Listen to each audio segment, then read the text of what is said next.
Welcome to I Hate James Dobson, a podcast that asks the question, how much reading for pain can one person handle? That one.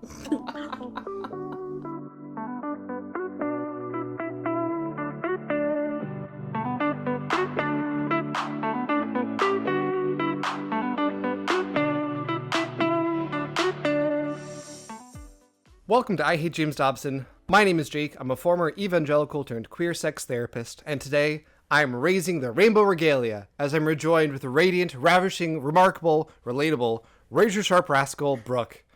Brooke, I hope that you are rejuvenated and or redeemed before the rapture. Otherwise, you will regret our rendezvous. Wow! That truly was one of your best ones. And my favorite of all the words was rascal. Rascal! Brooke, how are you doing? Great. So good. Really refreshed since I last saw you. The joke that never gets old. And we are once again joined by our friend and boss, the host of the podcast Lessons from the Couch, the incomparable Corina. Hi, Corina. Hey, so glad to be here. Co-host, I might say. Yes. Co-host. Yes. How are you feeling after last episode? I enjoyed it. I enjoyed getting to be here with you two live for the experience. It was one of the less traumatizing books that we talked about. Yes. Great. I'm delighted. Amazing. I felt like we had to give a nice warm-up. Yeah, how come Corina got that? I don't want to lose my job. I am your number one listener. Yes. So. That's true. This episode comes out on Memorial Day. Ooh. Do either of you have any Memorial Day plans? I mean, what would that even be?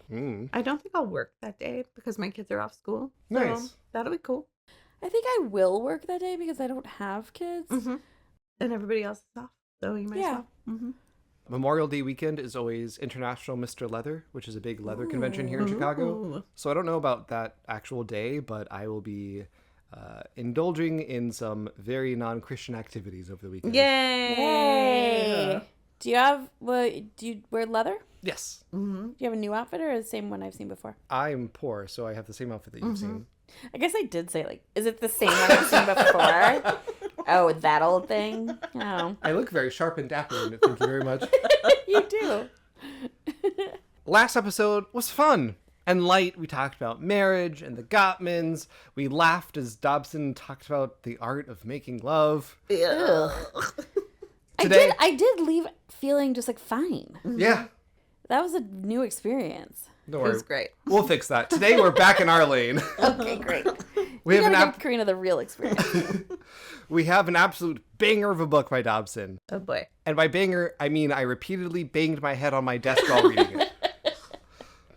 I hadn't heard of this book before, but honestly, after reading it, I would put it in the same category as Dare to Discipline Ka-chow. and The Strong-Willed Child. To me, these are the three books that make up Dobson's main philosophy of being an author. Ooh, it's a Trifecta, big as it one. were. Yeah. Mm-hmm.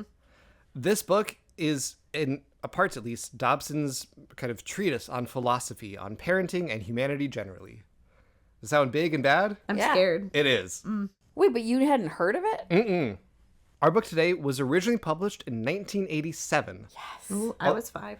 Wow. How old were you? 7. Oh, yeah? Uh-huh. Although my copy was printed in 2007 Okay. when I turned 10. Okay. I like to throw that in. Oh, here it comes. Our book today, Parenting Isn't for Cowards. The You Can Do It Guide for Hassled Parents from America's best-loved family advocate. What's The- that picture on the front? A small child? A small child plugging his ears, Is I it think? Jimmy Dobson? Nope. I believe just like generic stock photo. Isn't for cowards. And it's got that real Dobson, like, feel. Yeah, so I believe around this time, Dobson started publishing through Tyndale. And there's all of his books got re-released with this aesthetic that's what our logo is based off of. Yeah. Wait, you know what that reminded me of? You gotta cut that. You know that reminded me of that one quote from that one book where the person was like, blah, blah, blah, blah, blah. And I learned that from your book. Available through Tinder. Please pick up a copy of James Dobson's Dare to Discipline, parentheses, Tyndale. Okay, sorry. So, Corina, you have listened to this podcast, and thank you so much for your support. How would you describe Dobson's approach to parenting? Punitive. Punitive. Harmful. What does he value? Compliance, Compliance. discipline, power from the adults over the Interesting. children. Interesting word. Yeah. Brooke, do you have any other words to add into this kind of word cloud? I would add the word spanks. Yes. I would add renting a teenager. Yeah. Girls. Teenage girls. Renting to a be girl. specific. Yeah, but I think Karina's pretty much got it. Yeah. Tell us, Jake. Well, we're going to dig into it. I struggled in trying to figure out how to format this episode. And here's what we're going to do. We're going to start going chapter by chapter, but there's a point where things kind of go off the rails, and then we're just going to go with it. We should be afraid. We should be afraid. Let's see if we can find this point. Go off the rails, not James Dobson. Keep in mind that I say go off the rails as we're talking about this first section. This is on the rails. Part 1, I've titled Parents These Days. A through line of this book, and the main message I think Dobson is trying to convey, is that our modern world puts too much pressure on parents. They have to do dumb things like care about their kids' feelings, and that stops them from being good parents. Quote, parenting is hardly a new technology. Since Adam and Eve graced the garden, 77 billion people have lived on this earth, yet we're still nervous about bringing up the baby. It is a sign of the times. Another quote, I'm quite certain that parents in past decades spent less energy worrying about their children.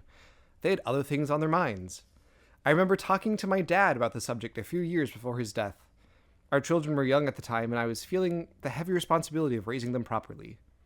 I turned to my father and asked, do you remember worrying about me when I was a kid? Did you think about all the things that could go wrong as I came through the adolescent years? How did you feel about the pressures associated with being a father? Dad, rather embarrassed by this line of questioning, he smiled sheepishly and said, honestly, Bo, his pet name for me, I never really gave it a thought. You know, it's really funny. I have actually heard other people of my generation have very similar conversations with their parents. So I'm just like really curious what conclusions he draws. I mean, not curious. I can't. But what conclusion he draws from this? Because it's like, yeah, there's some truth to this observation you have. People also, Yes, but I love that I know this is 1987. Yeah. And I love that his takeaway is going to be the very opposite of what ours would be. Exactly. Yeah. he wants to make parenting great again, one could say. Quote, it was easier to raise kids in that era. I attended high school during the happy days of the 1950s, and I never saw or heard of anyone taking an illegal drug. It happened, I suppose, but it was certainly not a threat to me. Some of the other students liked to get drunk, but alcohol was not a big deal in my social environment. Others played around with sex, but the girls who did were considered loose and not respected. The girls who did? Yeah, just the You girls. know, they were on their own. Yeah, they were just being having sex sexual with by themselves. I'm already okay. The last book is already out of my head. I'm already enraged. Virginity was still in style for males and females.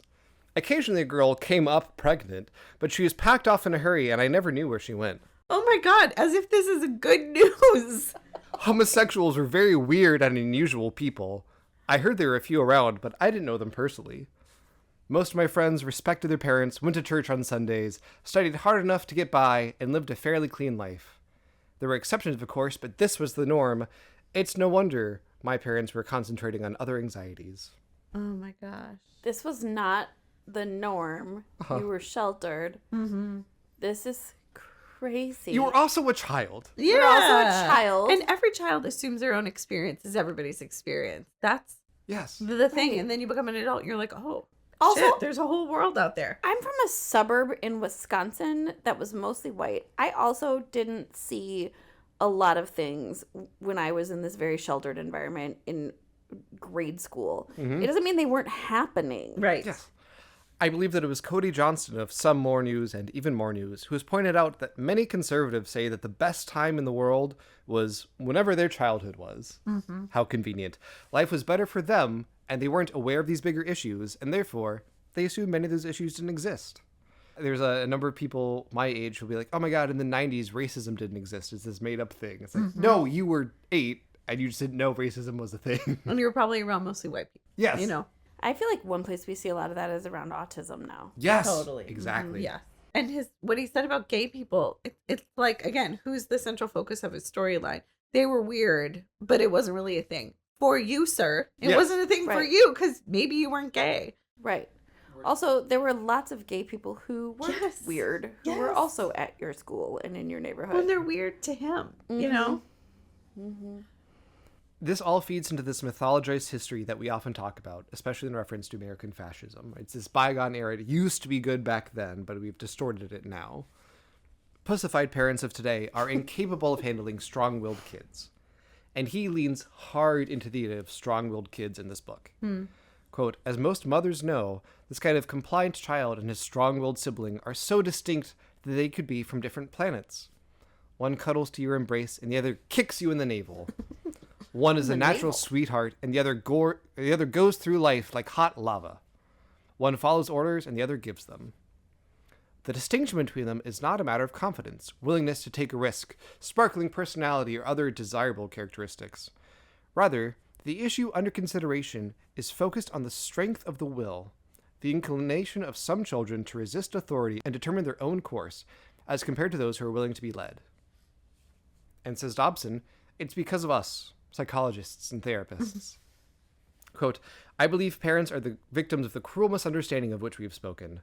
They and their contemporary parents have been taught that some children are born neutral to good. If the children go wrong, it's because someone wreaks havoc upon them. All behavior is caused, says the experts. The child chooses nothing. He merely responds to his existence. Nobody says that. Yeah. So I'm not a fan of behaviorism, and Dobson misunderstands behaviorism. He says this is all like a behaviorist kind of view. He says, quote, if behaviorism is valid, then every responsibility for every life, every school failure, every act of defiance eventually circles around to the family, especially his mother. He's wrong about this. We're going to put a pin in this. Part 2, goddamn, Dobson is bad at psychology. I divided this section into 3 parts. He doesn't understand personality theory, he doesn't understand behaviorism, and he doesn't understand research. Or children. Well, yes, or children. Systematically. Or people, or People, love. humans. Oh, And for a guy who says parents have been too obsessed with parenting, he's written many books. Sure has. yeah, that's right. So when he says like people are obsessed with parenting, he's saying the parents take on too much undue responsibility for how their kids turn out. Like I said, he leans really hard into strong-willed as a concept here. It is a category that he made up, but he uses it as a pretty ironclad explanation of behavior. So let's talk about personality theory for a second. In the psychological literature about personality, the main theory or framework is called the Big 5 Traits of Personality. Brooke, what are the Big 5 Traits of Personality? Do that to her. Oh. You're studying for Corina, your what are test. the big 5 traits of personality? Okay. This is the INFJ or no? No. Don't know. I don't know. This is not my strength. Welcome to my I'm, world. not I'm definitely not a researcher. That is okay. Yes. No, most people don't have them memorized. The big 5 traits of personality are openness to new experiences and ways of thinking, conscientiousness, like being driven, extroversion, which we all know, agreeableness, being caring and kind, and neuroticism, or anxiety, essentially. Interesting. The way that I remember is ocean. Spell Nice. ocean. That'll make me think of Ocean Vuong. Oh, that's good. So this way of thinking is also made up, right? Making these constructs, creating operational definitions is something that we have to do for the sake of organization and analyzing. These are tools to help us understand ourselves, each other, and the world. But some frames are more useful than others. I personally really dislike the Myers-Briggs type inventory. I think the traits that it looks for are vague, they're open to interpretation, not particularly valid in any psychometric sense. Myers-Briggs and I have beef, is what I'm saying. Isn't it kind of Christian too? Or no? No, Enneagrams are really Christian. Oh, really? Yeah, which are also... but these things all stick around for a reason, right? They can be usefulness to Enneagrams or Myers-Briggs, even as I personally do not particularly care for them. People find value and meaning in it. It helps them somewhat effectively organize their thinking about themselves and others. Like we talked about a little bit last episode. With astrology and stuff like Exactly. It's saying people operate differently from me, and how can I understand those differences? I'm not opposed to that. Dobson uses strong-willed similarly, but also incredibly irresponsibly. Often to Dobson, this is like the primary defining characteristic of somebody. It's this lack of humility that is integral to Dobson's writing that makes him so bad at psychology.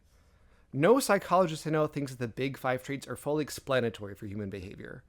We all know that to some degree it's fake and made up. We made it up. It has a limit to its usefulness. I'm not surprised that you couldn't name these off the top of your head because they're not really the most important thing when talking to somebody. Mm-hmm. We can use it for what it's worth, but the idea of someone's personality cannot be boiled down to 5 categories like this. Totally. Another related theme that Dobson is wrong about is behaviorism. So behaviorism is a branch of psychology that focuses on people's behavior more than their internal psychology. Behavior is objective. Emotions and cognitions are too subjective, they say. Behaviorism also isn't just one thing. There are many subcategories of behaviorism. But oversimplistically, one of the main things that behaviorism states is that we learn how to act based on how the world is around us. Mm-hmm. The idea of like learned behaviors. Think of Pavlov and his dogs. Their behavior, drooling when a bell rings, was learned from their environment. Dobson rails against this branch of psychology while completely misunderstanding it. He says that behaviorists think that everyone is born a blank slate, a neutral person who is exclusively shaped by their environment. Dobson says this is wrong because clearly people are influenced by other factors, such as personality and biology. He's right about that second half, but really not since B.F. Skinner have people argued that internal psychology doesn't matter. Totally. And he doesn't even say behaviorists. He's like, people are saying, or the collective agreement is, instead of being precise enough to let there be, to be precise enough about who he's even talking about. Yeah, he talks about behaviorists in a second. I have a question about this, or a quote about this, but also he uses a lot of terms interchangeably and uses none of them correctly. Blank slate theory is a thing, right? It's this idea that we are born blank slates in the world. But that's such an old and outdated idea. Totally. Even from the 80s, that was outdated, let alone 2007 reprinting, which he could have edited. Quote, the blank slate theory holds that children are born neutral, but with a penchant for good. Their natural tendency is to love, give, work, cooperate, and learn. The failure of the individual in these positive ways does not result from any internal flow, but rather from a corrupt and misguided society. Bad experiences are responsible for bad behavior. Therefore, it is the task of parents to provide a loving environment and then stay out of the way. Natural goodness will flow from it. This is the humanistic perspective on childish nature. So it's not behaviorism. That's also not what blank slate theory is. Blank slate theory doesn't say people are born good or bad. Right. And he mentioned humanist. That's not what humanism is. I know. So I am a humanistic therapist. This is very much my grounding. And one of the beliefs underlying it is that people do need love and unconditional positive regard. Yes. But that's not all that they need. And as I've said before, my theory of how people operate is not that people are inherently good or inherently bad. People are people who can do good things and can do bad things, right? It's based on all these combinations of biology, social dynamics, internal psychology, relationships, community that really shape one person to act one way or the other more often than not. Editing Jake here, this is another example of Dobson's slippery language. Me saying people aren't inherently good or bad would be twisted by Dobson to say that since I reject the inherent sinfulness of the human condition, I am saying that people aren't born inherently good. It's these little tiny gaps in language that we really have to pay attention to that he uses to create these strawman arguments that we see all throughout his writing. His arguments are bad, and they're also in bad faith. He's not really critiquing them as a psychologist. He's critiquing them as a theologian. Quote, millions of Americans and Canadians, the majority no doubt, believe this, the idea that people are inherently born good, to be true. Many psychologists have also accepted it and taught it throughout the 20th century. There's only one thing wrong with this concept. It is entirely inaccurate. It is impossible to understand human nature without consulting the owner's manual. Only the creator of children can tell us how he made them, and he has done that in Scripture. Oh boy. It teaches us that we are born in sin, having inherited a disobedient nature from Adam. Even though this perspective on man is mocked in the secular world today, abundant evidence attests to its accuracy. How else do we explain the pugnacious and perverse nature of every society on Earth? Bloody warfare has been the centerpiece of world history for more than 5,000 years. Furthermore, in the midst of these warring nations, we find a depressing incidence of murder, drug abuse, child molestation, prostitution, adultery, homosexuality, and dishonesty. How we would explain this pervasive evil in a world of people who are naturally inclined to do good? He, again, is not critiquing these things as a psychologist. He's using his psychological credentials to say, I know what I'm talking about. And he has so many caveats when he's talking about the Bible, being like, well, I'm not a pastor, I'm not a theologian, and then just does the theologian things. He's acting fully as a theologian here. And he is actually a psychologist. Yes, he does have a clinical degree in psychology. That's not the frame that he's approaching it from. I wrote, he's not a psychologist, he's a theologian in a white lab coat. Totally. He hates the field of psychology. He derides experts at every chance he can get because they often disagree with him because he's often wrong. In fact, don't most evangelicals hate the field of psychology and therapy and all of this? They sure do. Yeah. Put a pin in that. Okay. And finally, he doesn't understand research methods. He clearly doesn't do any research. I keep thinking, if only he did research like Jake did. Oh, interesting you say that, Corina. Let's look at a quote. Oh boy. What do we know about these strong-willed children and what do we know about these strong-willed and compliant children? How persistent are their personality traits as they grow older? These questions have never been answered, to my knowledge, since we've only recently admitted that temperamental differences exist. It was this dearth of information that led me to initiate a large-scale inquiry of my own into the subject. Initially, a questionnaire was developed for use by parents. A questionnaire was developed. Passive voice. By him. It was developed. By me, James Dobson. By completing this research instrument, parents provided extensive information regarding their own temperament and that of their children. How sneaky with his words. Yeah. He doesn't call it a research study, but he says by completing this research instrument to give it credibility. Then, I asked detailed questions about the children and how the parents felt about raising them. More than 35,000 families participated in this study. This was before the internet, so In the back of this book, Dobson includes his survey. His survey. I have two special interests in this world. They are sex and research methodologies. So, excuse me for a moment as I nerd out about how Dobson's study sucks ass. we're here for it, Jake. Yeah. I love these. It is a question whose underlying premise, living about the category of strong-willed children, is flawed to begin with. Strong-willed children is not a concept that really exists. It's just Dobson made it up. But let's put that aside for 1 second. He does the research badly. First, what a self-selecting sample. He didn't just recruit parents out in the world. He recruited evangelical parents who listen to his program. They hear him talk all the time. And therefore, they know the right answers to give about strong-willed kids. It's a category he made up and taught to them and is now quizzing them about. Second, his statistical analysis, as far as I can tell, is just X% of people said this. He never once talks about running a t-test or an ANOVA test to try to control for other variables. If that means nothing to you, don't worry, it's for nerds like me. But that stuff is just standard practice for your studies to be intellectually honest. The raw numbers don't inherently mean anything. Also, these are reflective parental self-reports.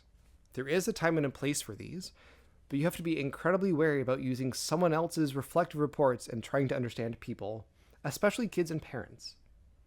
For example, there is a fake diagnosis that trans people, especially trans kids, get sometimes. It's called rapid onset gender dysphoria. If you ever hear that or ROGD out in the world, know that whoever's talking about it is completely full of shit. It is related to a misunderstanding of social contagion, as we talked about in our homeschooling episode. Basically, that your kid was turned trans, which is not how being trans work. The rapid onset part of it came from parents' perceptions of their kids. These parents were blindsided when the kids came out as trans to them. It has nothing to do with the actual experience of being trans. Trans people weren't even consulted in creating this fake diagnosis, right? So creating this reflective survey, reflective experience, using that as to define the kids is flawed. People, including kids, have rich internal lives that others, including parents, may not be aware of. And also, parents aren't neutral arbiters here. They are these kids' parents. They have a complex relationship with them and project so much onto them. That's okay in general, but it doesn't make for reliable research methodologies. So Dobson made a questionnaire with a bad premise, a population primed to affirm his worldview, played through a game of telephone. God. It is a bad study. Yeah. Correct me if I'm wrong, because research was never my strong suit. But isn't one of the purposes of doing a research study when you're a researcher to prove yourself wrong? Yes. Like, isn't that one of your goals? Yes. Like, Absolutely. How can I try to seek out all the ways that I might be wrong in order to show how I also might be right? Yes. Yeah. You are actively trying to poke holes in your thing. Being wrong in science is one of the coolest things that there is. Yeah. Aren't there also review boards for actual research? There sure are. He had these statistics analyzed at a university, and he uses that as kind of this like Credibility test. Yeah, it'd be like, wow, I got this analyzed by a professional. Okay, you had We someone. don't know who that is. No. Basically, what he did was create a survey on Google Forms and send it out on a Facebook And post call this. and call it valid, and just analyze the raw numbers, and that's it. So, let's play a game. Yay. Chapter 3 and 4 are all about this bad study. Chapter 3 opens with a quiz. I'm excited. I have this quiz. I'm excited, and I'm a parent. Clipboards? Oh, God. You're really so showing off. Mine says Corina. Oh, okay. There's two different sections of this that I want to focus on. Let's talk about just some fake numbers first. Question 1 is, what is the ratio between very strong-willed and very compliant children? There are about twice as many very compliant children. There are almost 3 times as many very strong-willed children. There's the same number of both, and there are about twice as many strong-willed children. A, B, C, D. What do you have? I'm trying to think like James Dobson, but every time I do, I dissociate, and I feel a bile rising, and it's hurting my brain, and I just picked A. Okay. I think he feels like there's lots of compliant children because they all are like loving Jesus and Okay. mostly good. And I put D. There are about twice as many strong-willed children. The correct answer is D. Damn. Yes. Showing me up on my own podcast.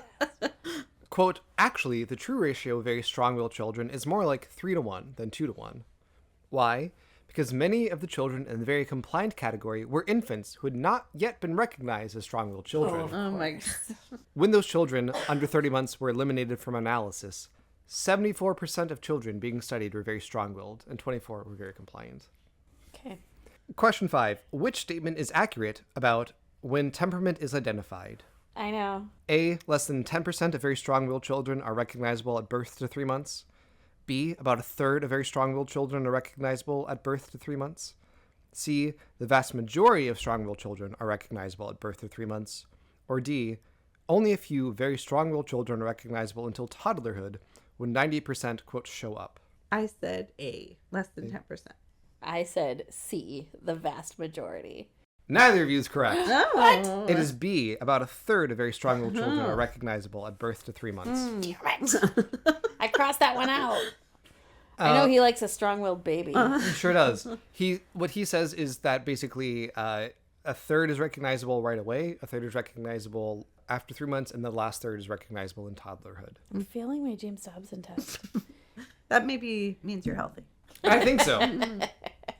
There's a run of questions at the end, questions 10 through 14, that are some variation of which individual is going to do better in these environments. An academic achievement, social adjustment, peer dependency. We'll talk about question 14 in a second. But in general, he's saying compliant children do better in all of these things. Wow. Essentially, he's treating being strong-willed like a diagnosis. Right. It is this thing that you can ascribe to somebody, and it will determine their future. The diagnosis for the majority of humans is Yes. what he's saying. Yes. Yes. For 3-to-1 people. His data analysis is also full of interpretations presented as facts. He got these from a study, right? So, back to question 4.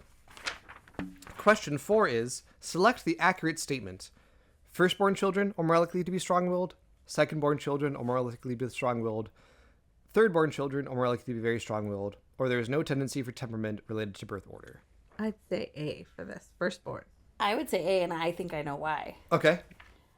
Firstborn children are more likely to be strong-willed. Then they get broken in by the parents. Then the next kids come along, and the first kids can model their compliance for the new kids. That's so interesting. So technically, the correct answer is D. There is, well, but Brooke's a bit competitive. this is how he talks about it. Quote, there is a slight trend toward compliance for firstborn children and strong-willed for secondborn. Huh. However, our assumption is that these characteristics are inborn, and they should not be highly influenced by environmental factors such as birth order.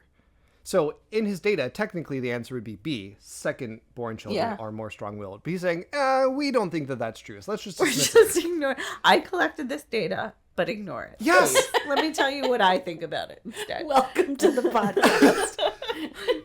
That's your assumption, dude. Where in the data is that backed up? On what grounds do you make this claim? If you are writing this like a scientific study, I'm going to critique it as one, and it is so fucking bad. So bad.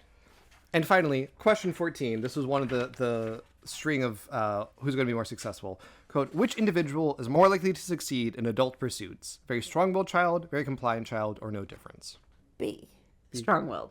Strong-willed, compliant. The answer is compliant. Yeah. Makes sense. You're in James Dobson's head. I hated this quiz. And I hate James Dobson. And I'm out of here. We're just getting started. Quote, most of the parents with whom I've shared these findings have been surprised by the outcome of this question. They expected strong-willed individuals to emerge on top in this category. Their aggressiveness should have produced a faster start, or so the common wisdom goes. Editing Jake again, he says the common wisdom, that's just things that he's said before. Dobson has said in other books that strong-willed children have the advantage in business because of their aggressiveness. It's not some colloquialism passed through the ages. It's just shit that he's said before and he's wrong about. Fucking guy drives me crazy. On closer examination, however, the compliant young man or woman who succeeds in early business pursuits is because he plays the roles. He finds out what the boss wants and promptly gives it to him. It also appears he's going through less personal turmoil in this post-adolescent era. He's thereby freer to get on with the business of living. So this interpretation, compliant kids giving the boss what they want, also isn't in the data. It is a guess he had. On closer examination means, I was thinking about it. This is what I decided. And again, it is subjective parental reports. Do you think your kid is succeeding as an adult? Yeah. What does success mean? And what bounds are we measuring this, right? Just totally open to interpretation. Totally. This is not a rigorous scientific study. He's passing it off as if it is one and using this terrible, flawed data to extrapolate and further make his point. And because most people are not fucking mentally broken like I am, they don't know the ins and outs of research. They see these numbers. They see this person with a PhD next to his name and they go, yeah, that seems right. He must know what he's talking about. He got it analyzed. They don't. It's just so wrong and it's so dishonest and so misleading. Totally, and you know that within his population of readers, there's some percentage who likes you, who like you, loves research, and is like, amazing. This person's, and maybe they don't know that much about it, but they value research, and they're reading this as though this is credible. Proof. Yes. Yeah. In this interpretation, he tells the story of a guy named Bill Houghton, who was a friend of his who was successful in business. Quote, he said, fictional. I think it's a real guy. Okay, fine. Quote, he said the very first thing he wanted to know about any young man who applied for a job was the nature of his relationship with his father. Oh. If it was stormy, he wouldn't hire him. Oh my God. Bill explained his reasoning. If a boy learned to accept authority under his dad, the chances were good that he would later accept the authority of his employers. Remember when Corina would ask us that in our interviews? Tell me about your dad. What's your relationship with your dad? Talk to me about Brad. Can you imagine? And can you imagine a psychologist being like, you know, this guy who's asking people about their dad, he's great in the interview. He's great. Do what he's doing. Oh my God. I then asked Bill how he screened women. Oh. Oh no. He said, women are more difficult to assess in the beginning. You don't really know them until you are on the job. Unfortunately, they can be meaner than men. When I realized I've hired an office malcontent, someone who is always working to get to the head of the pecking order, then I know I have erred. She will create continual morale problems. She must go or my shop will be chaotic. She. So a malcontent is always a woman who's trying to become successful. Right. Yeah. Ambition. Specifically, I find this phrasing really interesting. A woman who has ambition is working hard to get to the head of the pecking order. Right. There's some weird like sexist trope about like women being birds this feeds into. That's really weird. Totally. And also, like, if a dude was trying to get to the head of the pecking order, I assume it would not be a problem. No. You know? Ew. Yeah. So every step of research especially psychological research, is shaped by assumptions and biases of the researchers who do it. Yeah. That's not saying that research is bad, but we have to be mindful of it and how we analyze the material. And wow, Dobson has a lot of unchecked assumptions. Yeah. You know what's wild is I look for exactly the opposite of what he's talking about when it comes to hiring people. I'm thinking about the word compliance as just another word for masking, you know? And it's not only another word for masking, but it is often another word for masking. That's so funny. Yeah. It's funny to think about someone coming into this space like that. Yeah, totally. Yeah. Another quote, "But let me speculate about how this picture might change with the passage of time. Since our study was limited to those individuals 24 years of age or younger, I have wondered what will happen to those who are 40 or older.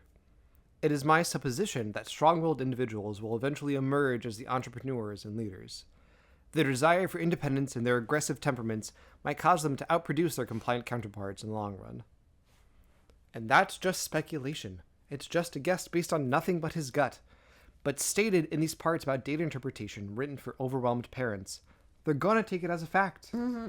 So he's saying compliance or kids are better, but maybe your strong-willed kids will become entrepreneurs. Yes. Okay. And all the data that he has with these fake categories, strong-willed kids are fucked for life. He's like, but maybe not. Maybe they'll become entrepreneurs. But what is he saying? Nothing.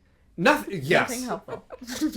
The main takeaways for me in this are so many kids are strong-willed, and unless you break them into complying with you, they're gonna have a tough life.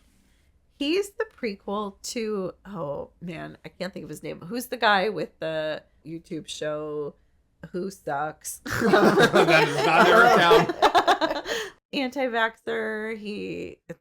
Joe Rogan? That's the one. He's the prequel to Joe Rogan. He doesn't base things in facts. He just says whatever he feels like with no accountability for the consequences or for the impact. I think he's worse than Joe Rogan because he is making up his... Joe Rogan will be like, producer, tell me if that's true or not. And then kind of doesn't care if they correct or not. He's actively making up data. Totally. And positioning himself as a researcher. Yes. Yeah, it's true.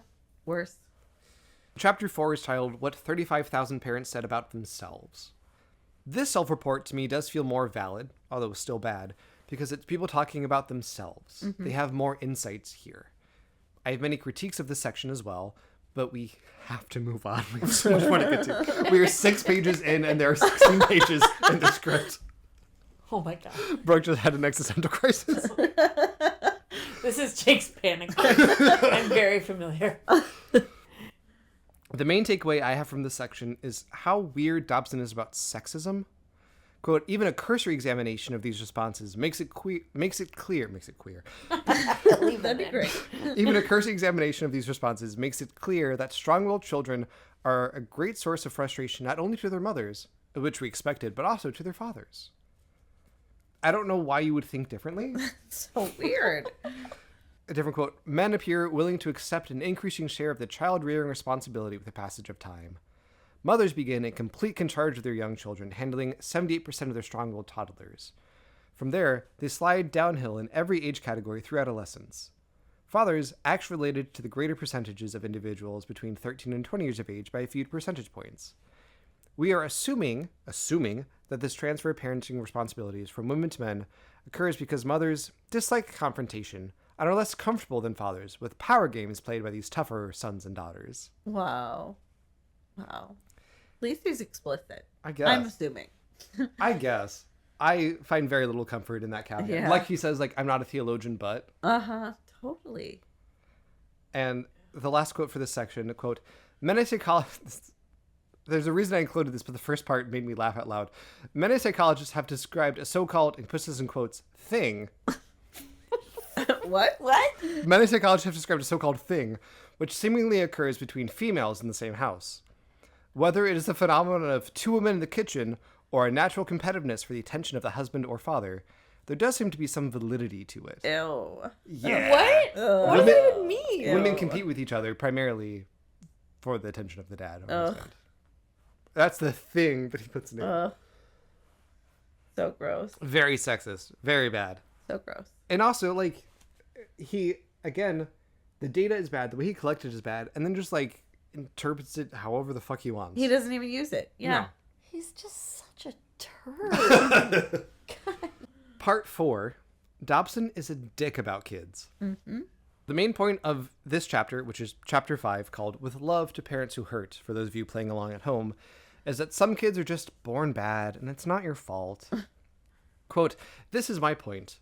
Parents today are too much willing to blame themselves for everything their children or adolescents do.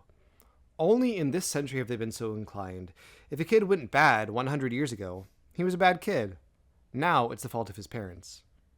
Admittedly, many mothers and fathers do warp and twist their children during the vulnerable years.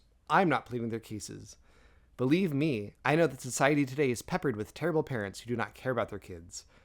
This book is not written to soothe their guilt. But there are others who care passionately about their sons and daughters, and they do the best they can to raise them properly. Nevertheless, when their kids entangle themselves in sin and heartache, guess who feels responsible for it? Behavior is caused, isn't it? The blame inevitably makes a sweeping U-turn and lodges itself in the heart of parents." So, anytime your kid is bad, if you're like doing your best, it's not your fault. They're just a bad kid. It's just so annoying because there's like something there where it's like parents can focus so much on self-shame that it can get in the way of being present with what's real and what's happening in the world. Yeah. But there's nothing helpful about what he's saying. No. And again, in a vacuum, I think there's a really interesting conversation to be had about like how much parents project their own self-worth onto their kids. For sure. Mm-hmm. This is taking us to some real bad places. We're building up to a point that it's going to be great. Real weird. I just feel like all of this is a way for him to be like, it's okay, Dad. Yes. Yes. And Mom. But especially Dad. Especially like his dad. Yeah. Interesting. Yeah. There's a lot of metaphors. We'll go through a couple of them, not all of them. He went to a wedding where they released balloons. Okay. Just end of story. It was the beginning of the end. Quote, "They all began from a common launching pad and were filled with approximately the same amount of helium and ascended into the same conditions of sun and wind. Nevertheless, within a matter of several minutes, they were separated by a mile or more. A few balloons struggled to clear the upper branches of the trees, while the show-offs became mere pinpoints of color in their journey to the sky. How interesting, I thought, and how symbolic of children. Let's face it, some carry more helium than others. Even if they are identical at birth, they would not remain equivalent for long. Environmental influences would carry them in infinite directions within the span of a few days. Some kids seem to catch all the right breezes. They soar effortlessly to the heights. Their parents beam with pride for having created superior balloons. Others wobble dangerously close to the trees." His metaphors are like the poems I wrote when I was in junior high. Were you reading Joel's book? That was a little later. We're talking about balloons and how people go in all these different directions based on environmental impacts. And he's like, yeah, there's all these other factors that impact how people. It's not just like your parenting. Great. Yes. Then he'll go on and deny like racism is a thing and like all these internal biases and these systems. None of them matter. No, of course not. Except in parenting. Yeah. And then don't worry about it. Yeah. He includes a couple of different letters from people who've written into him, he says. We have 4 children, a boy and a girl in college. They are doing beautifully and have become everything of a parent's dream. Quote, "We also have a 12-year-old boy who was brain damaged at birth. He's a beautiful child who works extremely hard to keep his head above water. Finally, we have a 13-year-old boy who's been strong-willed from day one, as you often say." The parents blame themselves for him being kicked out of school. The administrators and school counselors also apparently blame them as well. Quote, "We are desperate. Everything we can think of has been tried with the child. We love him dearly, but I sure see why parents abuse their children. Oh my God. I'm an X-ray technician, and I see too many brain damaged kids from abuse. Maybe at this moment, this is what keeps me from beating him." Wow. Why would This you is what put keeps this me from letter? beating him? Yeah.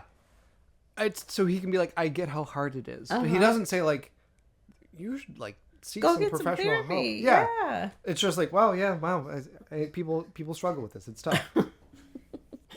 He includes another letter from a mother with 3 grown daughters, 20, 23, 24.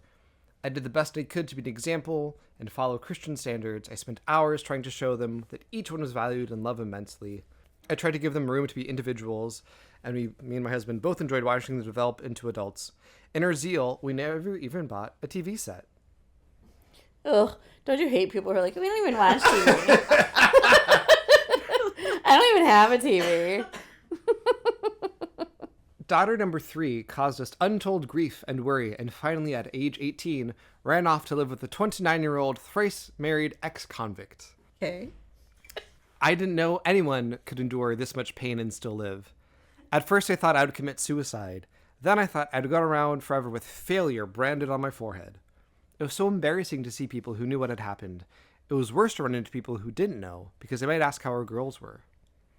There's a special group of parents at church who have formed an unspoken brotherhood because their children have broken their hearts, and parents, with all good kids, lightly compare notes while the rest of us sit silently with aching hearts. I tell you, Dr. Dobson, it would be easier to bury those children than it would be to see them using their bodies for such shameful purposes. Those bodies which we've lovingly washed, bandaged, dressed, stuffed with good food and vitamins, kept out of the lake and off the roads, using their lives to advance the cause of Satan. This one, I'll be brief.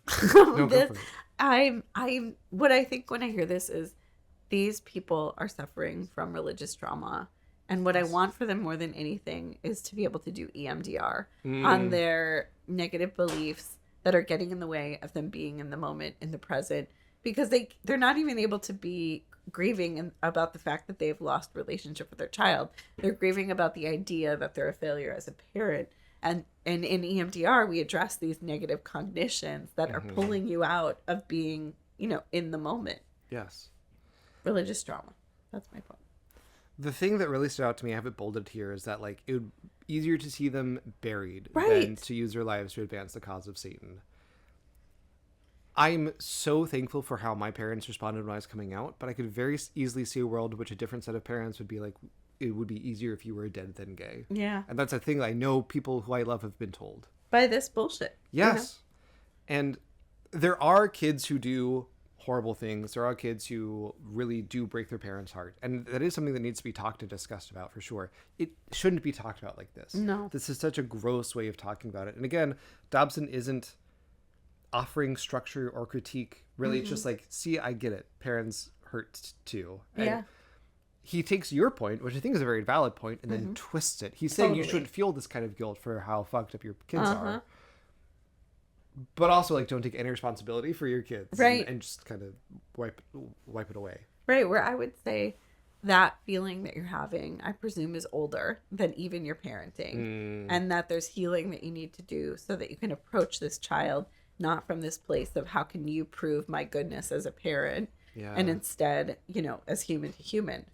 It sucks. He sucks. James Dobson sucks. Surprise. Are you hate saying James you Dobson. hate James Dobson? I hate this man. I hate him very much. So keep in mind, we're still on the rails here. This is still chapter by chapter. Oh my God. Part 5, I've titled, That's What It's All About. Now is the part of our show where Dobson says something that is both horrible, but also incredibly insightful into how he approaches the world, at least. Quote, in our efforts to understand the strong-willed child, we must ask ourselves why he, or she, is so fond of conflict. If given the opportunity to choose between war and peace, most would prefer tranquility. Yet the tough-minded kid goes through life like a runaway lawnmower. He'll chew up anything that gets in his way. The taller the grass, the better he survives and thrives. What makes him like that? These are interesting questions I've pondered in the years. Now, I believe I'm beginning to understand some of the motivating forces that drive the strong-willed kid to attack his world. Deep within his, or her, spirit is a raw desire for power. We can define power in this context as control of others, control of our circumstances, and especially control of ourselves. Huh. Their rebellious behavior usually represents more than a desire to do what is forbidden.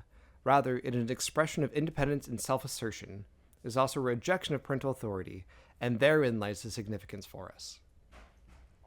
Power games begin in earnest when children are between 12 and 15 months of age. Some get started even earlier. If you watched a very young kid continue to reach for an electric plug or television knob while his mother shouts no, you've seen an early power game in progress. It's probably not a conscious process at this stage, but later it will be. For Dobson, parenting is all about control. It's about power. Mm-hmm. We've been saying this for 32 episodes now, but it is kind of bananas to hear him say it just outright like this. Totally. It's not that we can look at his views through the lens of power and control. It's that is primarily how he's looking at these things. And as again, we've said this for years, but it's so interesting to hear him say so explicitly. He is aware of this. Yeah. In 1987, he was aware of this and just keeps going with it. The fact that he doesn't have any sort of understanding in this of like development, right? Childhood development. Like the idea that a 12-month-old or a 9-month-old, he's saying it might even be subconscious. It's like, no, it's not really there. It's like, it's impulse at that point, right? It's not defiance. Yeah. It's not like I'm going to seize power. It's just like it's want, it's desire. Remember, he says that 33% of all strong-willed kids, you can tell that they are strong-willed. They do these power games before they are 3 months old. Yeah. At the time of birth, you can tell that they are just reaching for power in this way. I think what's interesting is I have worked with, and Corina, you are a parent, so maybe you can speak to this, but I have worked with parents who have certainly felt that way. Yeah. Right? Mm-hmm. Because they are exhausted or they are whatever. There's a lot going on. And I can absolutely empathize and understand how it might feel that way. Right? But I don't think that is what's happening. What do you think? Yeah, well, I'm obsessed with EMDR right now. So basically, whenever I'm consulting with someone and the parent is saying something like the example in the story, I'm saying, might they consider EMDR? Because I think that's very understandably parents' own traumas get activated in the relationship with their kids. It's a fascinating projection to me that Dobson is perceiving everything children do as being about power when all he is teaching is for parents to focus on exerting power and control. Yes. It's like, well, if a power dynamic is showing up, might it be that they are being taught to engage in this power dynamic by the parents that you are socializing, Dobson? It is a self-fulfilling prophecy. Yes. That's basically the thesis of this episode. Yes. We're going to spend about like 2 more hours talking about it. Great. Are we still on the rails? No, this is where it goes off. Okay, great. To me, I read this and I went, oh, yeah, that's what all of this is about. Yes. And again, I've said this like 3 times now, but we've been saying this for years. It feels horribly validating for him to say this and me to be like, yeah. And this is why I think it's Dare to Discipline, Strong-Willed Child in this book that really like show these themes and how His value system. Exactly, and how he's developing them over time. Editing Jake here again. After recording this episode, I was on the James Dobson Family Institute website because I am a masochist, and I saw that they have a book for sale called The Parenting Collection, 3 best sellers from the trusted family counselor that include Dare to Discipline, The Strong-Willed Child, and Parenting Isn't for Cowards. So it isn't just me who believes that these 3 books are kind of the thesis of Dobson's work. They do as well. Again, horribly validating. Quote, I cannot emphasize the importance of taking charge of a strong-willed child during the early years of his life. This is not accomplished by being harsh, gruff, or stern. Instead, the relationship is produced by confident and steady leadership. You are the boss. You are in charge. If you believe it, the child will also. And then he quotes Susanna Wesley, who was a mother of 18th century evangelists John and Charles Wesley, who reportedly, at least, raised 17 vigorous and healthy children. The advice that he quotes, whenever a child is corrected, it must be conquered. And this will be no hard matter to do, if it be not grown headstrong by too much indulgence.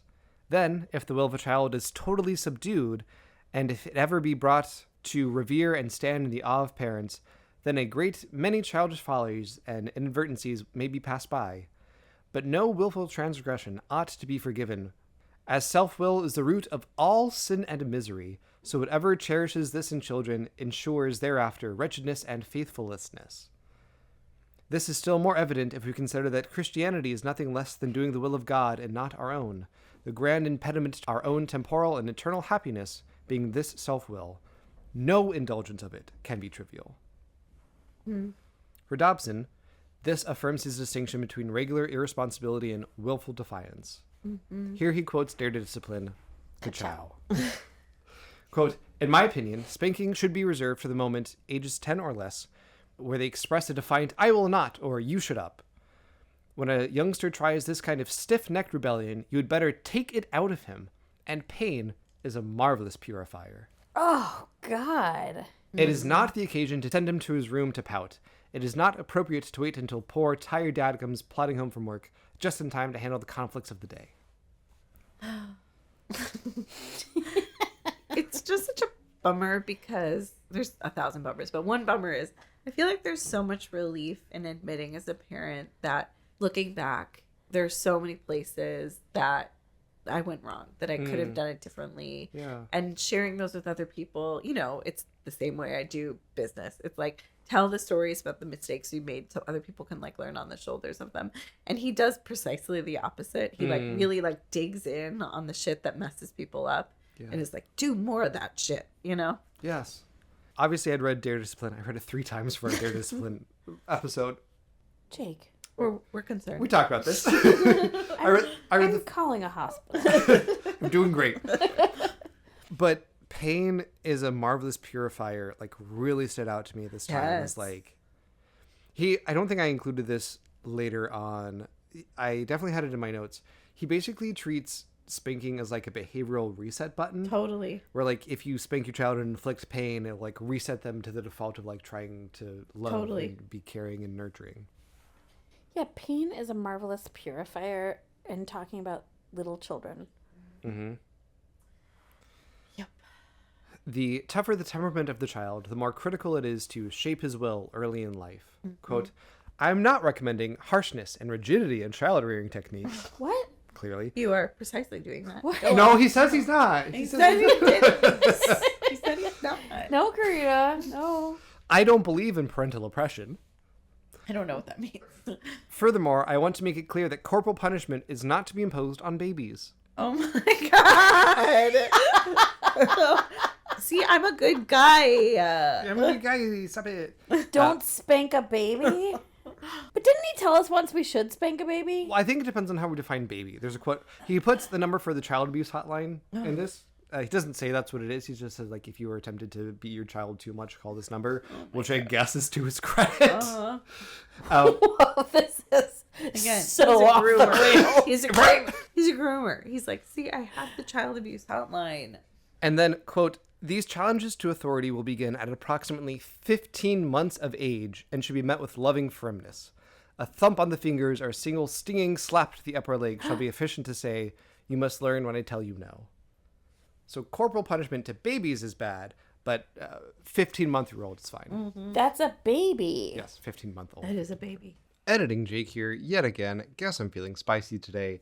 If you are measuring a child's development still by the month, that's a baby. Pain is a marvelous purifier. Here's the phone number for child abuse. Also, slap your baby. Yes.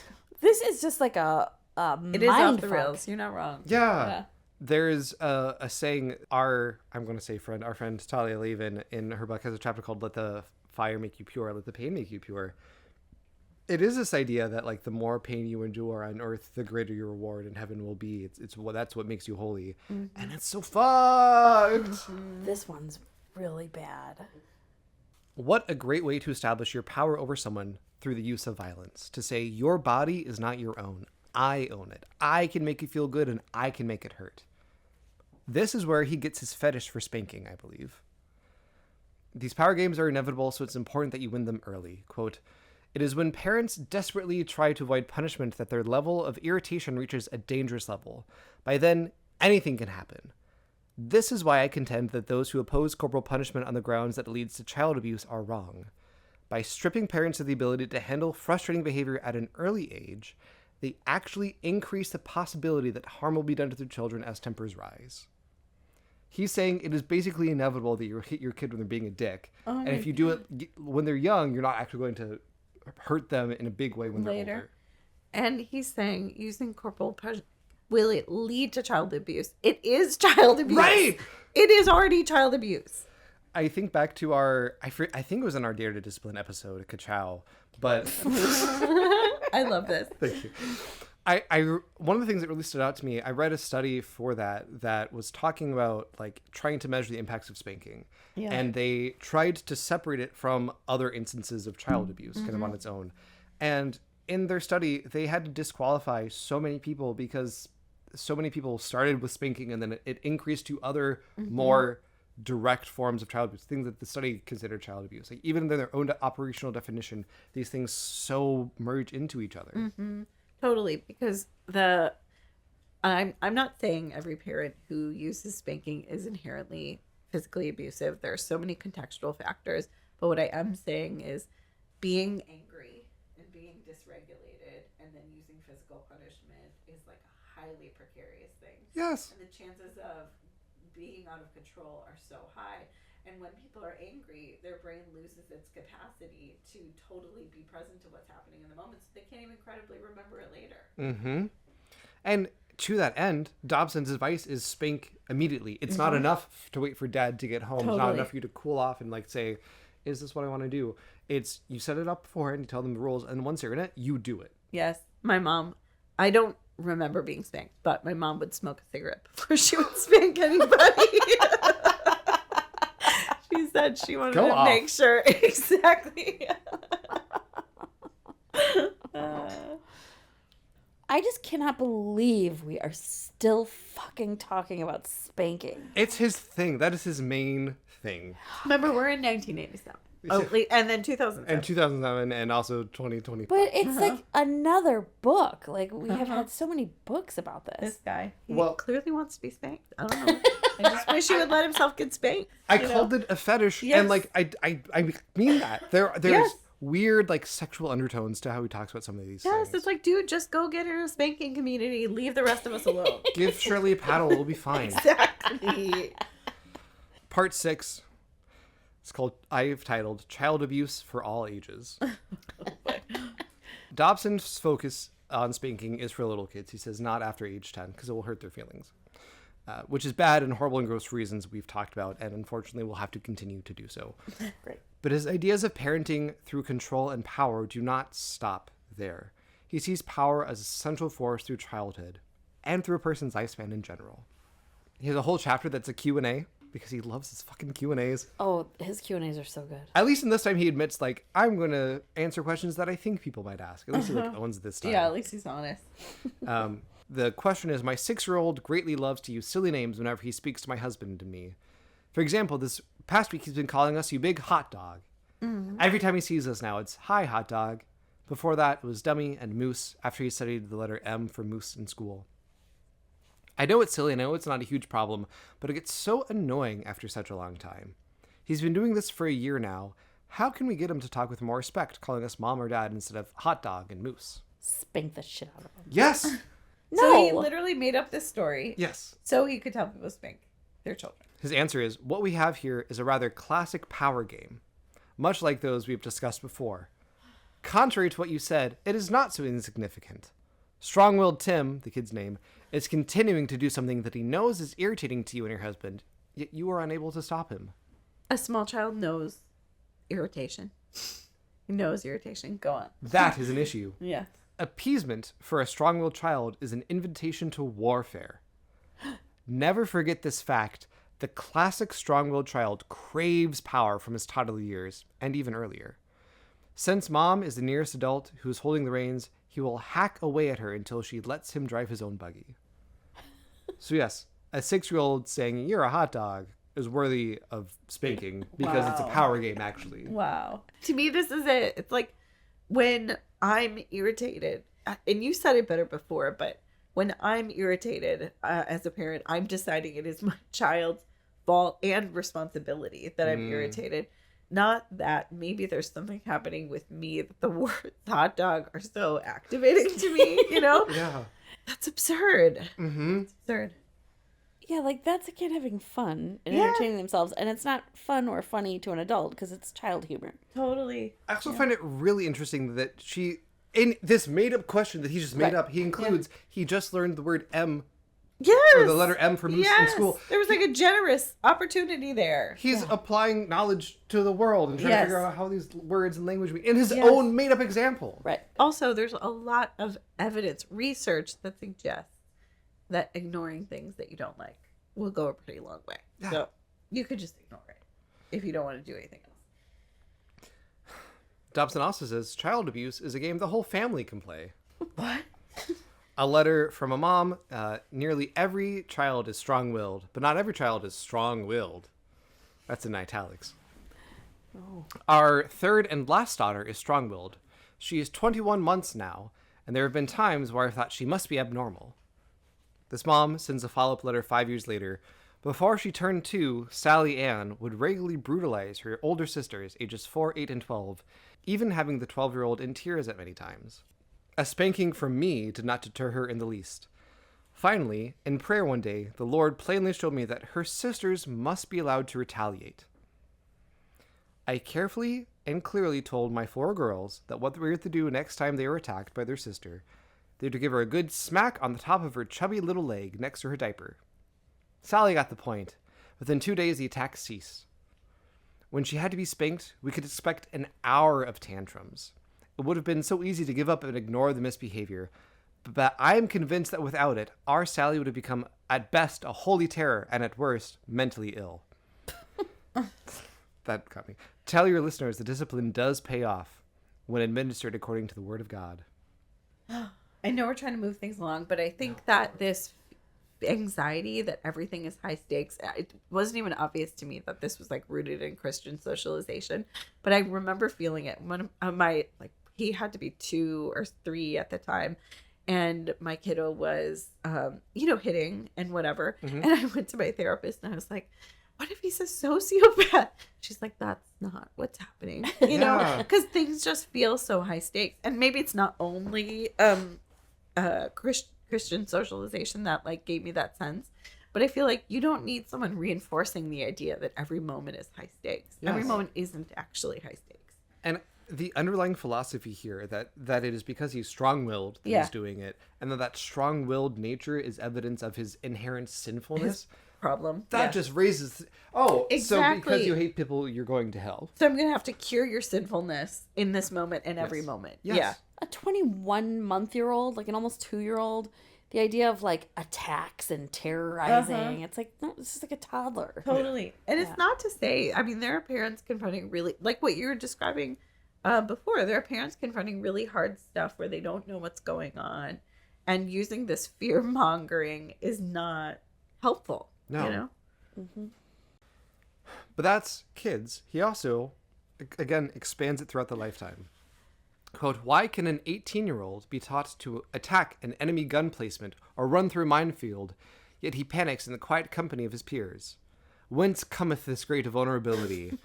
Wait, I believe... Did Dobson say what's Yes. coming? Yes, this is an opera. In 1987. Okay. I believe the answer is to be found, again, in the nature of power and how it influences behavior.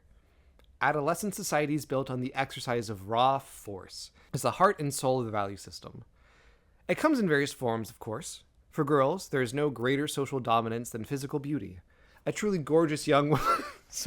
Brooke just gave up. A truly gorgeous young woman is so powerful that even the boys are terrified of her. She rules a high school setting like a queen on her throne. Boys derive power from physical attractiveness too, but more from the athletic accomplishments in certain prescribed sports, from owning beautiful cars, and from learning to be cool under pressure. It can be a function of sheer physical strength. These things aren't inherent. They're cultural. Very cultural. Also, like, where did Dobson grow up? Like, There's a whole section... in the movie Grease? Like, You won't believe me, but the script used to be a lot longer than it currently is. There's a whole section that I have that's just about Dobson's projection of stuff. He talks about how in high school he identified as a jock. And he was like, oh, maybe you were one of the people who didn't have power in high school. I'm like, you were. According to your own metrics, you were like the person who had the power. Maybe you felt bad about yourself. But Totally. like, dude. So yeah, so you did grow up in Greece. yeah. Part 7. We typically think of Dobson's child-rearing advice as focused on younger kids. In the past books, he's not spent a ton of time talking about teenagers. And in general, he tends to project at least a more nuanced tone to them, empathizing with the struggle of coming into adulthood. Some advice about how to let go of your kids as they become adults isn't bad. Ideas of letting your kids having increasing levels of autonomy and responsibility as they get older, it's good. But in all the works we read, he hasn't really focused on teenagers. Not this time. Okay. He dedicates an entire lengthy chapter to parenting teenagers, especially those whom are troubled. Interesting. As the mom of teenagers. Yeah. Chapter 9 is titled Suggestions for Parents of Adolescents. Oh, Karina. Maybe you can learn something. I'm ready to learn. Karina, get your Ready notebook. to learn. He has 5 tips for parents of teenagers. Although that's also not technically true. They're listed as tips, but tip 4, for instance, is called The Desperate Need for Fathers, which isn't really a tip. Fathers, hang around. Dobson's ideas of power and their real-world impacts are best seen in tip 5, handling the very toughest of cases. This is what Dobson says, quote, I believe most parents have gone too far in that direction, taking blame for your kids' bad actions, apologizing like his dad did that one time. I will say he prefaces this by telling a story about the time his dad apologized, the one time his dad apologized.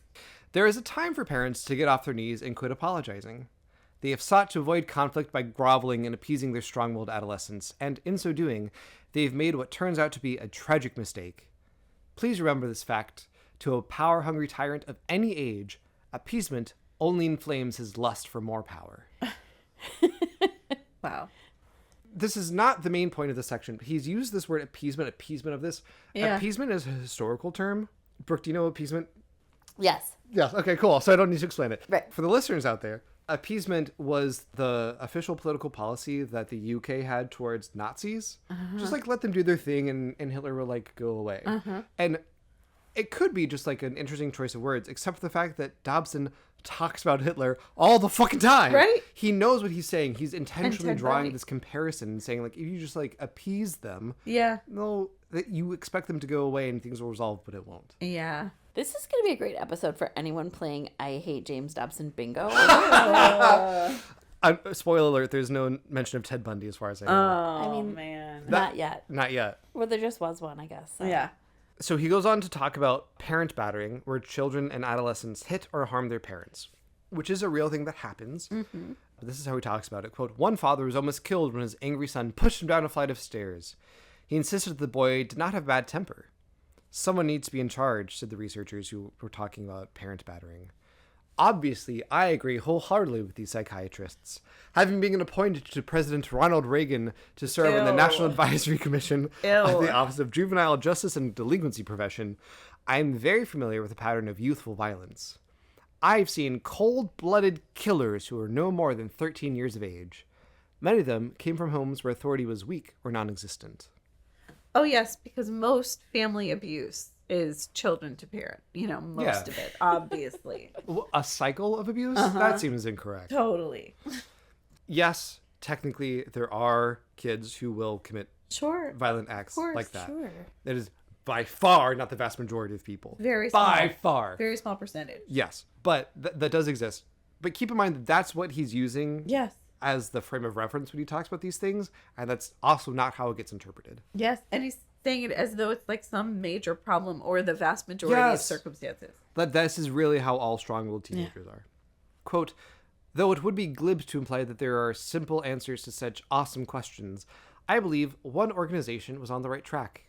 It was called Toughlove, founded by Phyllis and David York. The Toughlove concept began in the early 1980s after counselors Phyllis and David York had run into serious problems with their 18-year-old daughter.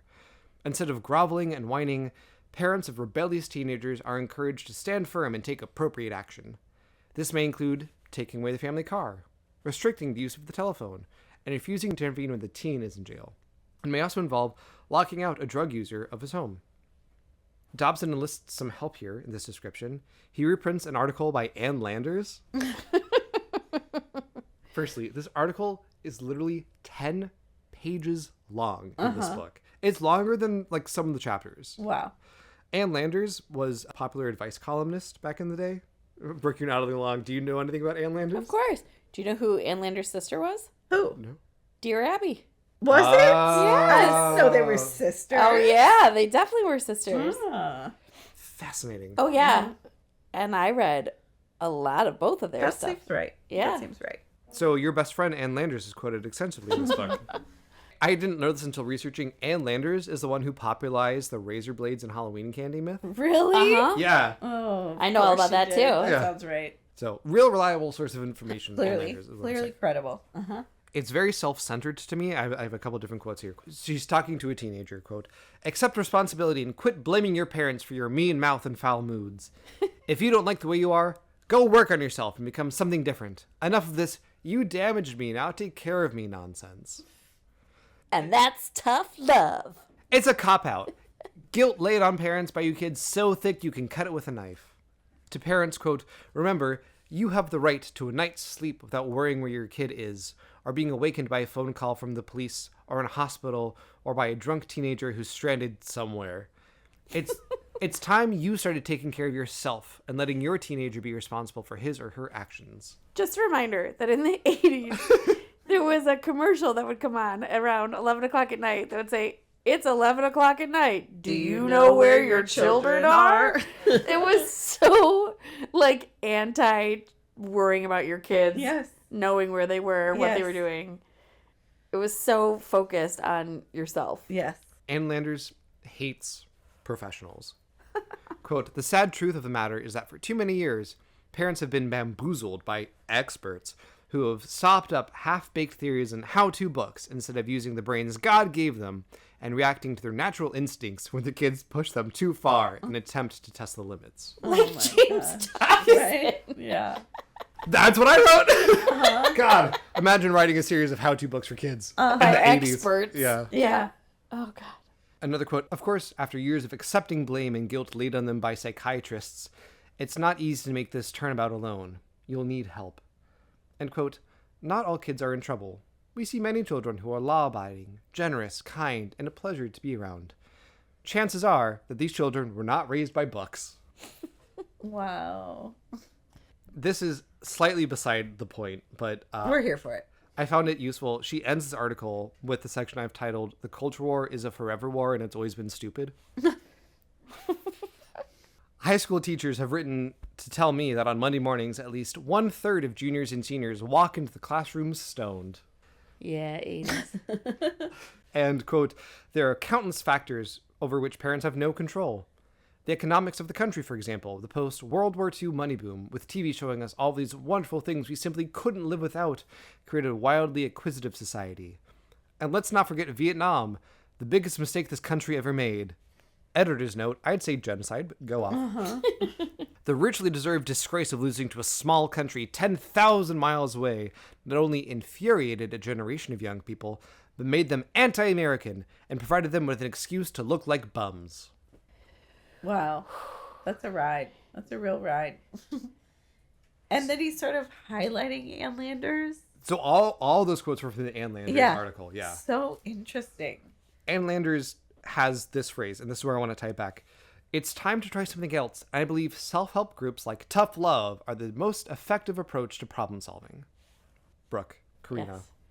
how familiar are you with the troubled teen industry?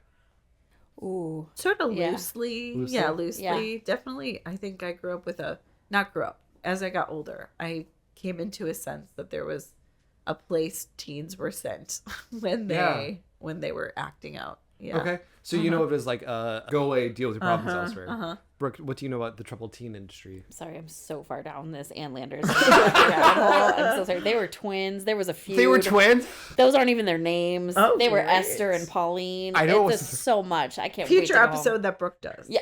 I'm putting it away. I'm sorry. I'm putting For it away. the future Patreon one day. Troubled teens. Yes. Industry. It became, like every industry, it became bigger and bigger as far as I understand. When I was a kid, it was like there were some kids that would get pulled out of school or sent to some other mysterious bad Behavioral kid school. Yeah. Yeah. Yeah. Or like pregnant girls would get sent away to somewhere. But like now it feels like an industry. It feels like that was like that came along with television reality show stuff too. Interesting. Okay. Yeah, I don't know. Tell But us about it, Jake. yeah, wilderness. Firstly, I think it's important to think about like who counts as a troubled teen. Right. So in Dobson's description, it's like murderers, Strong-willed children. In strong-willed children. In actuality, people would get sent to troubled teen facilities for things like smoking weed, Right. being gay. Quite a few troubled teen camps were also conversion therapy places. Shoplifting, being late from school, your parents just not liking you. Yeah. I found actually a really excellent piece from the New York Times that's linked in the description from 2022. Quote, spread across the country, this array of boot camps, wilderness therapy programs, therapeutic boarding schools, and residential treatment centers is supposed to help children with mental health and behavioral issues through a mix of therapy and tough love.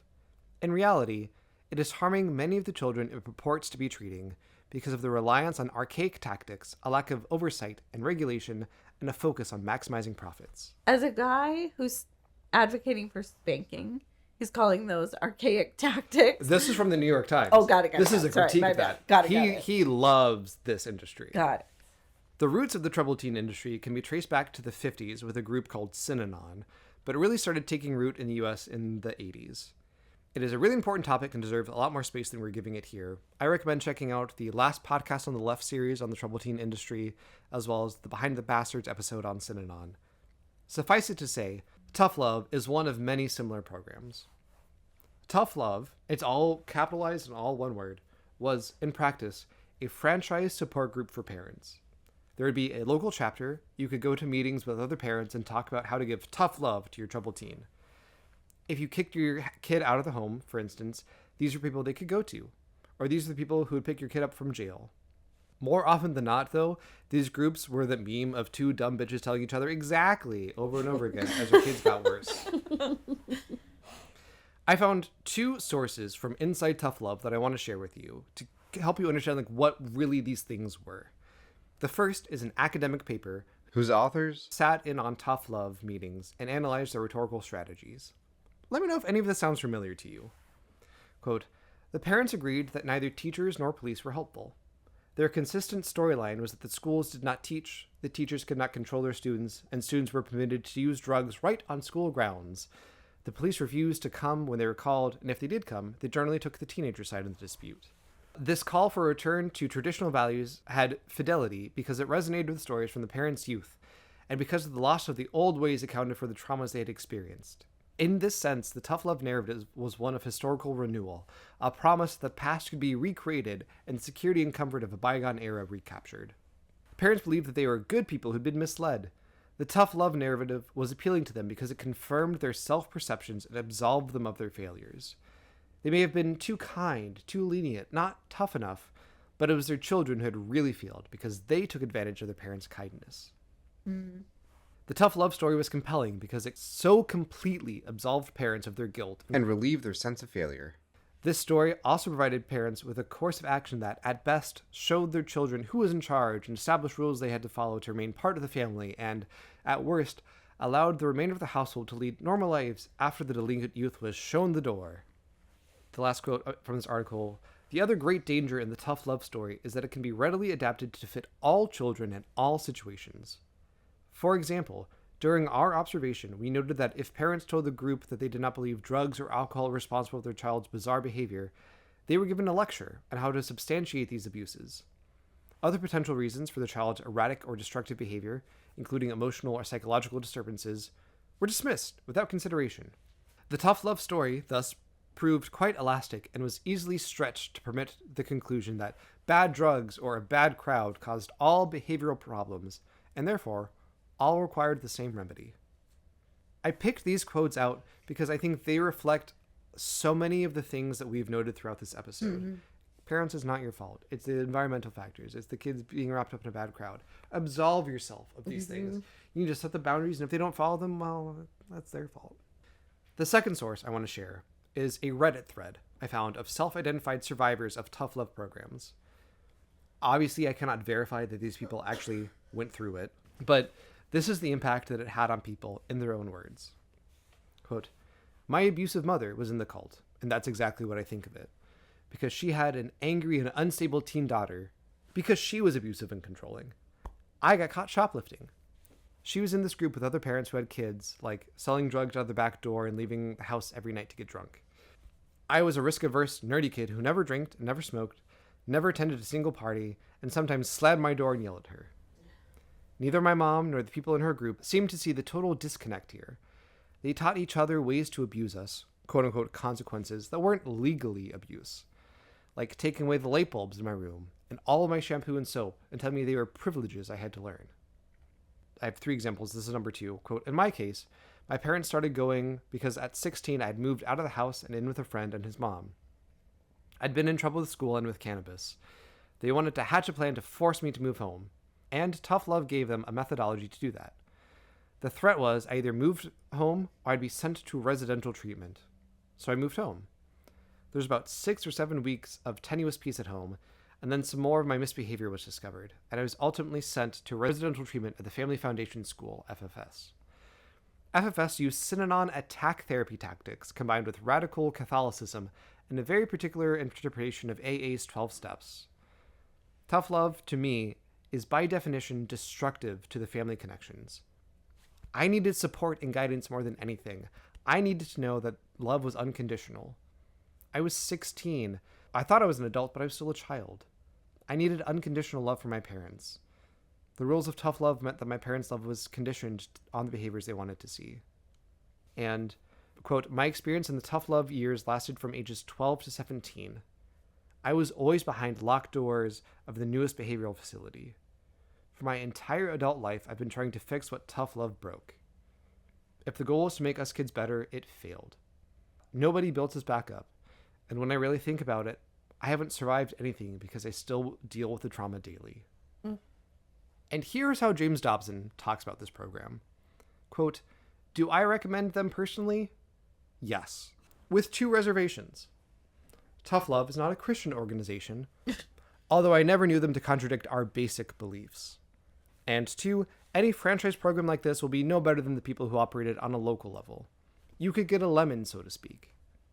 I will say this, however, I have heard very little criticism of the Toughlove program in all these years.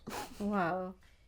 From the parents. Yes, because the kids are so wrapped up in their sin. And if they complain, it's really Satan, right? It's because they just want to act on their sinful urges, not because they've actually been hurt. I watched a documentary. It's sort of like the documentary version of this podcast. Yeah. It was someone working through their own journey with something like one of these ranches. And trying to like call into question the person who was profiting from this ranch. Yes. And describing exactly what these folks are describing. I think I saw that. Yeah. It was really good. Yeah. Yeah. Like I said earlier, there's so much about the triple teen industry that we are not giving its due credit in this episode because, my God, we don't have the time. Paris Hilton has been a really good advocate for trying to dismantle the triple teen industry because she was sent allegedly to programs that were really abusive. This is what we've been building to this episode to me. Like, yes, obviously the spanking is really fucked up. I feel like we've covered that. Yeah. To me, it's that this power and control. If you view everything as a power struggle, Totally. well, then of course do anything you can to break their will. Yeah. But the human element, the real people who are suffering, get lost in that shuffle. Part 8. So, like, what's the truth here?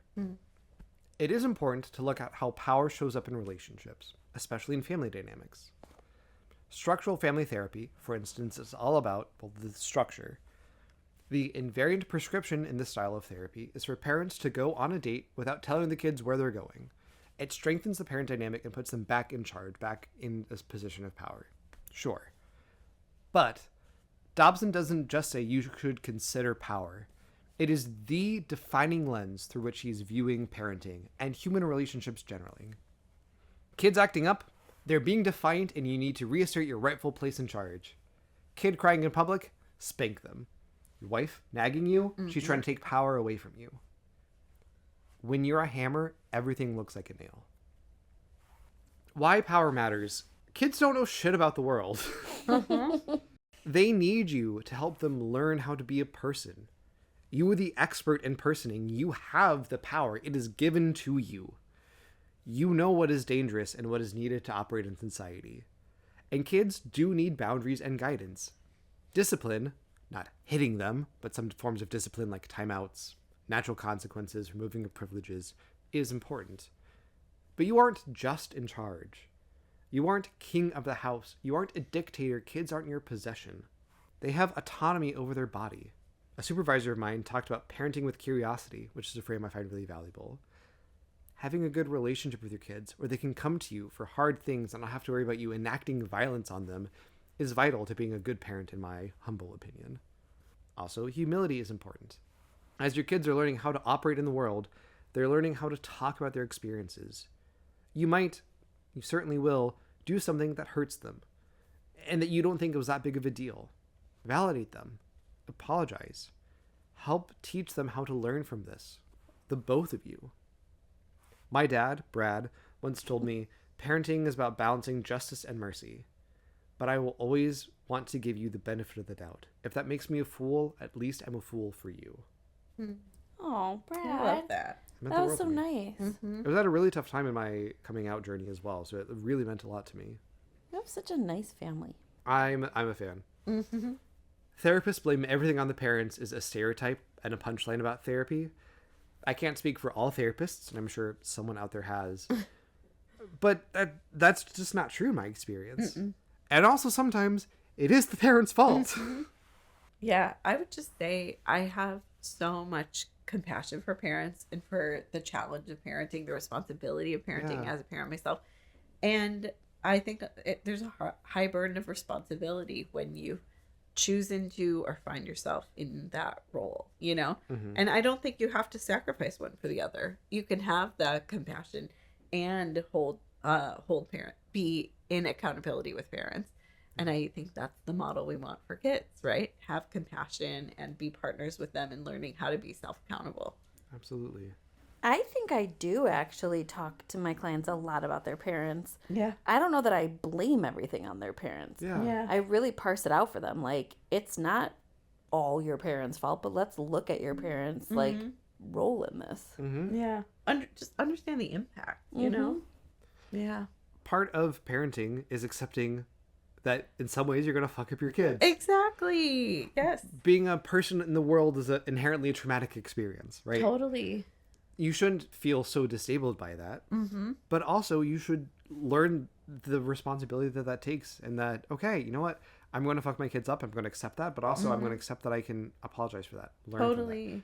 that. Again, it's that humility bit. Totally. Dr. Becky seems to be doing some My good mom stuff loves out there. Dr. Becky. You know what? She seems to be doing good stuff. I'm not like a huge fan of going by Dr. Becky, but Sure. but like it's her name, so whatever. She does some really good stuff about repair is the essential thing. It's not really about not making mistakes. It's really about being willing to come back. And I find that over and over that it's defensiveness that gets in the way of my relationship with my kids. It's not making the mistake in the first place. And that when I can come back later and be like, you know what, I was super defensive. I don't know what that was about. I'm super sorry. It goes a really long way. Yeah. I love that. So what about actual troubled teens? I don't have a one-size-fits-all solution because there isn't one. Bad behavior and psychopathology generally have so many causes and influences. Every client I see, for instance, has their own tailored treatment plan. If you have a teenager who's engaging in high-risk behavior, not just smoking weed, get them help. Like actually licensed help, good help with a person that they like and trust. My supervisor, who I've now talked about quite often in the past 2 episodes, who I love very dearly, has worked with kids and teens in crisis for years. When I was talking with her about this episode, she told me how she handled these kinds of crises, and she specifically said not to get involved in a power struggle with your kid. The exact opposite of what James Dobson is saying. As a parent, you have the power. You have interpersonal power. You also have a lot of legal power. And money and resources. Money, resources. You have the ability to get a kid committed to a place, send them to conversion therapy. Like, you have all this power. You don't need to reassert your authority in so many cases. I spend a lot of time reading and researching and writing these episodes. I try to be fair and insightful, cutting and clever. But it's so nice when James Dobson comes out and just says the thing that to him, it's all about power. This is not in the script, but I've been thinking so much about how it's not just parenting that he views power through, right? It's what I've written down. James Dobson has now spent 60 years building an empire whose sole goal is forcing the world to conform to the right power structure through coercion, through child abuse, through political oppression. And the power structure that he's so desperately clawing for just so happens to put him right at the tippy top. Just like God intended, I'm sure. Mm-hmm. I've been thinking a lot about capitalism. I think about white supremacy. I'm thinking about ableism. I'm thinking about how all of these systems that Dobson is so gleefully advocating for create the same pyramid hierarchy structure. And I think it's really important to think of a world where different structures of power exist. This is why I consider myself, philosophically at least, an anarchist. Where the whole project of anarchy is to deconstruct unjust systems of power. What would the world look like if power was distributed more equitably? That's not to say power doesn't exist, right? I've said this before, but I think my understanding of psychology and human behavior should hold a little bit more weight than a random person off the street, like who reads James Dobson, right? I am trained in these things. I have a level of expertise, and that should count. And there's a ceiling to how much that gets me. I don't know everything. I don't know people's experiences in these ways. I can talk about generalities. I can talk about research. And that doesn't mean I'm the sole authority on these things. A big part of my approach to therapy, and a lot of people's approach to therapy, is that the client is the expert in their life. Yeah. To disrupt that power dynamic. It's not to say that power dynamic isn't there. Theoretically, I could get someone committed to an institution if they don't want to. I have the ability to write or not letters for gender transition, or giving someone an emotional support animal or whatever. I have a lot of power inherent in these roles. And what does it mean to try to disrupt those power flows to make it more equitable? I think a lot about that. James Dobson is so invested in keeping these super rigid structures of power. Yeah. I didn't expect James Dobson to be such a high-level advocate for the troubled teen industry. It's probably my own ignorance. It makes total sense that he is. And that he's found yet another way to traumatize the most vulnerable people in a moment of crisis when what they need is empathy. I hate James Dobson.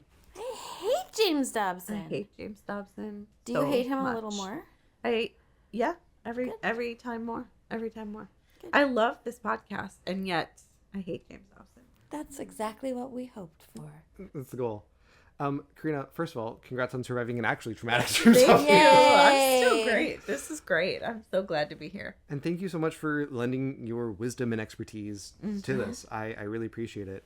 Where are you as we were coming out of this? I am feeling sad for so many parents who had limited other resources and like looked to him for support, you know.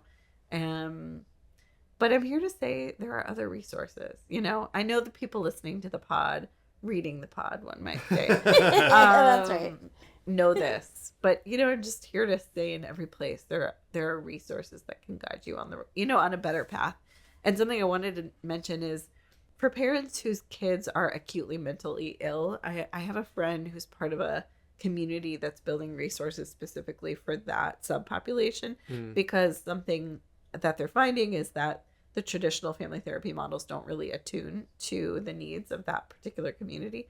So I say that to say that there are parents really confronting insufficient resources, and that is a really hard situation. And in those cases, I do really wish parents would get support, even just for the challenge of not having good options, you know?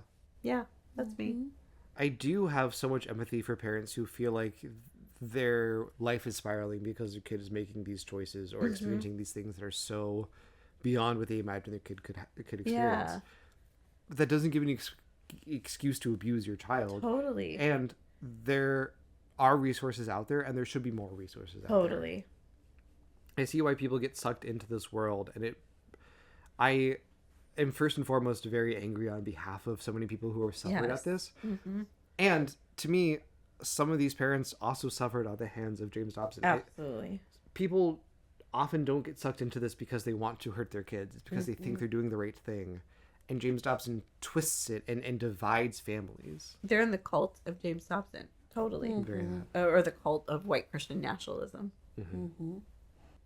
Well, on that note, Get me out of here. it is almost midnight. Thank you all for being here. And readers, take care of yourselves. And we'll see you soon. And Bye. Jake, you take care of yourself. I love you, Jake. I love you, Jake. Bye.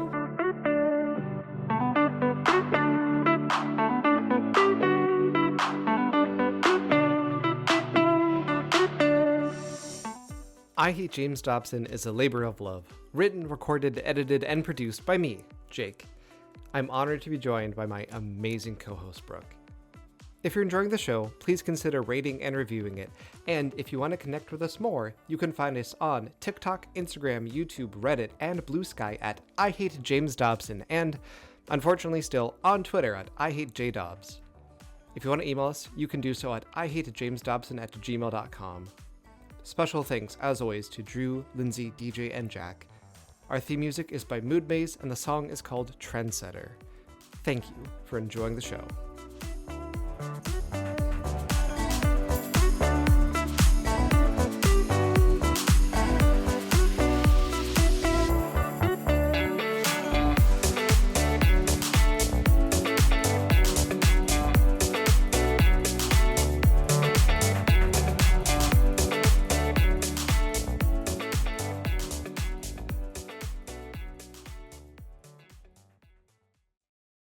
Funny, the word strong-willed in Spanish, I've been thinking about this. There's a phrase that, to my knowledge, it's un carácter fuerte, a strong personality. And every time I've heard it used, it is often used for women and girls, but I don't hear it used with the same kind of derogatory quality. It's like a, kind of like my vibe on it is it's kind of like a badge of honor. Like, this person has a strong personality. And that's interesting to me. Now, of course, we should ask other people if they think that. That's Sure. my perception. Well, when we first talked about the strong-willed child, I had never heard it used.